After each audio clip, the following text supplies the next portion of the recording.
এই রমজান মাসে সবথেকে কম সময়ে এবং খুব কম উপকরণ দিয়ে এত মজার একটা চপ বানানো যাবে, আপনারা ভিডিওটা না দেখলে হয়তো বুঝতে পারবেন না। এই ডিমের চপগুলো দেখুন কতটা সুন্দর এবং লোভনীয় হয়েছে, খেতে কিন্তু খুবই মজা হয়েছিল। তো চলুন বেশি না বকে ভিডিওটা স্টার্ট করা যাক। আসসালামু আলাইকুম বন্ধুরা, শবনম রান্নাঘরে আপনাদের সবাইকে স্বাগত জানাই। তো আমি এখানে দুটো আলু আগে থেকে সেদ্ধ করে নিয়েছি। সেদ্ধ করার সময় আমি হালকা লবণ দিয়ে দিয়েছিলাম। তো এবার সেদ্ধ করার পর আমি একটা চামচের সাহায্যে আলুগুলোকে ভালোভাবে ম্যাশ করে নেব। এইদিকে আমি আলুগুলোকে ভালোভাবে ম্যাশ করে নিচ্ছি, আর অপর দিকে দুটো ডিম আমি অফ ক্যামেরায় সেদ্ধ করে নিয়েছি। তো ডিমটাকে আমি একটা ডিমকে 4 টুকরো করে নেব। তো আমি এখানে দুটো ডিমকে 8 টুকরো করে নিয়েছি। তো দেখুন আমি কিভাবে কাটছি। তো এখানে আমি চাকু দিয়ে কাটতে গিয়ে আমার অতটা ভালো কাটা হয়নি, তাই আমি এখানে হেঁসো দিয়ে কেটেছি অফ ক্যামেরায়। আপনারা চাইলে হেঁসো দিয়েও কাটতে পারেন, আবার চাকু দিয়েও কাটতে পারেন। তো এইভাবে আমি 8 টুকরো করে নিয়েছি। আর অপর দিকে আমি একটা গ্যাসে কড়াই বসিয়ে দিয়েছি। তো এই কড়াইটা গরম হয়ে আসলে আমি এখানে দিয়ে দেব সরিষার তেল। তো এখানে আপনারা যদি বেশি পরিমাণে ডিমের চপ বানাতে চান, তো ডিম আর আলুটা একটু বেশি পরিমাণে নিয়ে নেবেন। তো আমার কড়াইটা এখানে গরম হয়ে এসেছে, আমি এবার দিয়ে দিয়েছি তাতে সরিষার তেল। এখানে আমি তেলটা 4 চামচ মতো দিয়েছি, চা চামচের। তো আপনারা এখানে আপনাদের পরিমাণ মতো দিবেন, আপনারা যেরকম আলু নেবেন। তো তেলটা আমার গরম হয়ে এসেছে, তো আমি এখানে দিয়ে দিয়েছি পেঁয়াজ কুচি। তো পেঁয়াজটা এখানে দেওয়ার পরে আমি একটু ভালোভাবে নাড়াচাড়া করব যতক্ষণ না পেঁয়াজটা লাল হয়ে আসছে। তো আমি এইভাবে অনবরত নাড়াচাড়া করতে থাকবো। তো বন্ধুরা, আপনারা যারা এখনও আমার পেজটিকে সাবস্ক্রাইব করেননি, তো প্লিজ সাবস্ক্রাইব করে দিন। তো এবার আমার পেঁয়াজটা হালকা একটু কালার চেঞ্জ হয়েছে। তো আমি এখানে মশলাগুলো আপনাদের দেখিয়ে দিচ্ছি।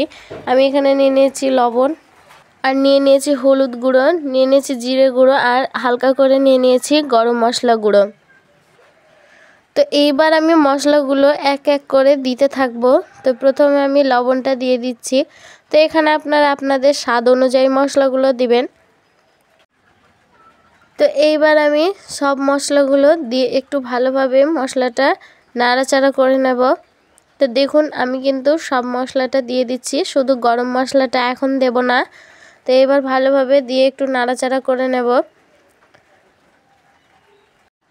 তো এই মশলাটা নাড়াচাড়া করার পর আমি এবার এতে দিয়ে দিব 1 চা চামচ মতো আদা বাটা, রসুন বাটা এবং হালকা করে পেঁয়াজ বাটা। আমি এগুলো একসঙ্গে দিয়ে দিচ্ছি।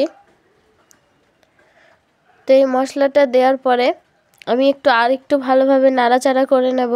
এটা ভালোভাবে একটু কষিয়ে নিতে হবে মশলাটা। তো তারপরে মশলাটা কষানোর পরে আমি এবার ম্যাশ করে রাখা আলুটা এবার দিয়ে দেব। তো এবার আমি পুরো আলুটা আস্তে আস্তে করে ঢেলে দিচ্ছি কড়াইয়ে। তো দেখুন আমার আলুটা কতটা আঠালো হয়ে গেছে। তো আলুটা পুরোটা ঢেলে দেওয়ার পরে এবার একটু ভালোভাবে মশলাটা দিয়ে আর একটু নাড়াচাড়া করে নিতে হবে, যেমন পুরো মশলাটা আলুটার গায়ে লেগে থাকে। তো সবশেষে যখন আমি নামিয়ে নেব, তখন কিন্তু গরম মশলাটা দিতে ভুলবেন না আপনারা। তো এই আলুটা আমি ভালোভাবে নাড়াচাড়া করছি, যেমন আলুটার ভিতরে পুরো মশলাটা ঢুকে যায়। যদি পুরো মশলাটা না ঢুকে তাহলে কিন্তু খেতে অতটা ভালো লাগবে না। তো দেখুন আমি এবার কিন্তু ভালোভাবে নাড়াচাড়া করতে করতে আমার আলুটা কিন্তু অনেকটা আঠালো ভাব চলে এসছে। তো যখন এই আঠালো ভাবটা আসবে আপনারা কিন্তু ভয় করবেন না, বা এখানে কিন্তু গ্যাসের পাওয়ারটা লোতে রেখে দেবেন। তো তারপরে আমার আলুটা হয়ে এসেছে। এবার আমি এর উপরে গরম মশলাটা ছিটিয়ে দিচ্ছি ভালোভাবে। আমি এখানে গুঁড়ো গরম মশলা নিয়েছি। তো এবার গরম মশলাটা দেওয়ার পরে ভালোভাবে আরেকটু নাড়াচাড়া করার পরে আমি কিন্তু আলুটা এবার নামিয়ে নেব।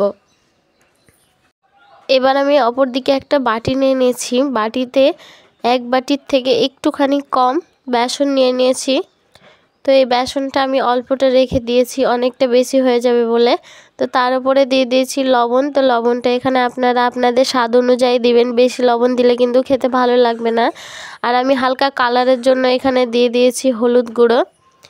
তো হলুদ গুঁড়ো দেওয়ার পরে এটা এবার আমি শুকনোতে একটু ভালোভাবে মিশিয়ে নেব। তো দেখুন আমি কিভাবে মিশিয়ে নিচ্ছি সুন্দর করে।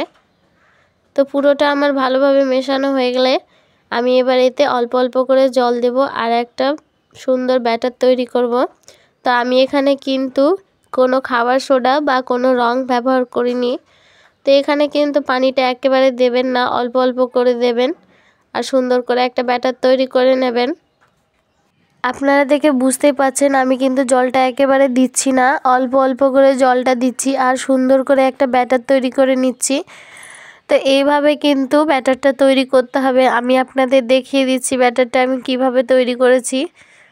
তো দেখুন আমার ব্যাটারটা কতটা সুন্দর হয়েছে, অতটা পাতলাও না আবার অতটা ঘনও না, ঠিক এরকম পর্যায়ে রাখতে হবে।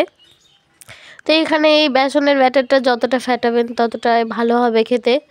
তো আর আমি অপর দিকে সে আলুটা যেটা সেদ্ধ করে রেখেছিলাম তারপরে মশলা দিয়ে কষিয়ে রেখেছিলাম, তো আলুটা এখানে আমি অল্প করে নিয়ে নেব আর একটা গোল করে নেব। তো এখানে গোল করার পরে আমি কিন্তু সুন্দর করে গোলটা করতে হবে। তারপরে একটা হাতের তালুর ওপর রেখে 3টে আঙ্গুলের সাহায্যে আমি চ্যাপটা করে নিয়েছি। তো এটা সুন্দর করে আমি চ্যাপটা করে একটা আকার দেওয়ার পরে আমি এখানে এক টুকরো ডিমটা এখানে বসিয়ে দিয়েছি। তো ডিমটা দেওয়ার পরে পুরো আমি ডিমটাই ভালোভাবে আলুটা লাগিয়ে নেব। তো দেখুন আমি কিভাবে আস্তে আস্তে করে লাগিয়ে নিচ্ছি। আর ডিমের সবসময় আমি যে দিকটা দিলাম ওই দিকটাই কিন্তু আপনারা দিবেন, উপর দিকে। আর যদি আপনারা ওই দিকে তলটা দিয়ে থাকেন তাহলে কিন্তু আলুতে লাগতে চাইবে না, খুলে পড়ে যেতে পারে। তো এইভাবে দেওয়ার পরে আমি হালকা হালকা করে একটা আকার দিয়ে দিচ্ছি, গোলাকার বা একটু লম্বা করে। তো এইভাবে সবগুলো আপনারা তৈরি করে নেবেন। তো দেখুন আমি এভাবে সবগুলো তৈরি করে নিয়েছি। আর একটা কথা আমি বলে দিচ্ছি আপনাদের, আমি কিন্তু অফ ক্যামেরায় তেলটা গরম করে নিয়েছি হালকা। তো তেলটা এখানে গরম হয়ে আসলে এবার কিন্তু আমি একটা ডিম দিয়ে দিয়েছি যেটা আলু মাখিয়ে রেখেছি। তো ওইটার উপর একটা চামচের সাহায্যে আমি বেসনটা পুরো লাগিয়ে দিচ্ছি। তো দেখুন বন্ধুরা আপনারা ঠিক একইভাবে করবেন। তো এইভাবে বেসনটা লাগিয়ে দেওয়ার পরে কিন্তু আমি সুন্দর করে তেলে ছেড়ে দেব একটা একটা করে। তো এইখানে আপনারা যতটা তেল বেশি দিবেন আপনাদের ভাজাটা কিন্তু অতটাই ভালো হবে। তো দেখুন আমি কিভাবে সুন্দর করে একটা চামচের সাহায্যে এইভাবে দিয়ে দিচ্ছি তেলে। তো এইভাবে এক এক করে আপনারা দিয়ে দেবেন।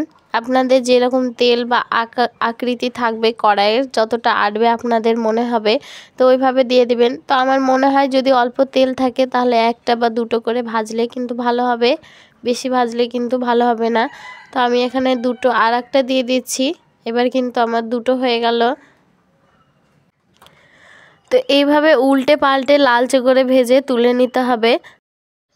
তো আমি এবার একে একে করে তুলে নিচ্ছি, আপনাদের তুলে একটা পাত্রে পরিবেশন করে দেখিয়ে দিচ্ছি। দেখুন আমার ডিমের চপগুলো কতটা সুন্দর হয়েছে।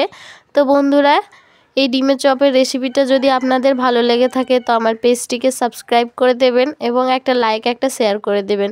তো এখান পর্যন্তই শেষ বন্ধুরা, আপনারা অনেকেই ভালো থাকবেন, সুস্থ থাকবেন। দেখা হচ্ছে আবার আপনাদের সঙ্গে আমার নেক্সট ভিডিওতে।